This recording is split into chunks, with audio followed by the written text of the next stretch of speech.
সরকারের সিনিয়র সচিব এবিএম শাহজাহান ও বৃহত্তর কুমিল্লা যুব সমিতির সিনিয়র যুগ্ম সাধারণ সম্পাদক লায়ন শেখ ফরিদ উদ্দিনের মালয়েশিয়া শুভাগমন উপলক্ষে সংবর্ধনা ও আলোচনা সভা করেছে মালয়েশিয়ার বৃহত্তর কুমিল্লা প্রবাসীবৃন্দ। এনটিভির স্টাফ করেসপন্ডেন্ট কায়সার হামিদ হান্নান জানান, সোমবার কুয়ালালামপুরের বুকিত বিনতাংয়ের রেস্টুরেন্ট তাজে সভা অনুষ্ঠিত হয়। মালয়েশিয়া কুমিল্লা সমিতির সাধারণ সম্পাদক ও বিশিষ্ট ব্যবসায়ী আলহাজ আব্দুল আজিজ মোল্লার সভাপতিত্বে মালয়েশিয়ায় ডক্টর মোশাররফ ফাউন্ডেশনের সাংগঠনিক সম্পাদক সাইদুর রহমান বাবুর সঞ্চালনায় অনুষ্ঠানের প্রধান অতিথি হিসেবে উপস্থিত ছিলেন বিএনপির কেন্দ্রীয় নির্বাহী কমিটির সদস্য ও মালয়েশিয়া বিএনপির সাধারণ সম্পাদক মোহাম্মদ মোশাররফ হোসেন। বিশেষ অতিথি ছিলেন ঢাকা কুমিল্লা সমিতির নির্বাহী সদস্য মোহাম্মদ জালাল উদ্দিন ভুইয়া ও মালয়েশিয়া বিশিষ্ট ব্যবসায়ী শাহজালাল।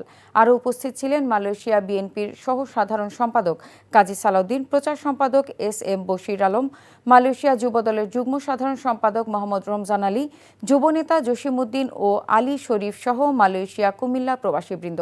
পরে এবিএম শাহজাহান ও লায়ন শেখ ফরিদ উদ্দিনকে ফুল দিয়ে বরণ করেন মালয়েশিয়ার বৃহত্তর কুমিল্লা প্রবাসীবৃন্দ। বান্ডেল থাকলে প্রতি সেনমানিতে টাকা বাঁচবে। বিকাশ সেনমানি বান্ডেল কিনে জিতুন প্রতি লেনদেনে।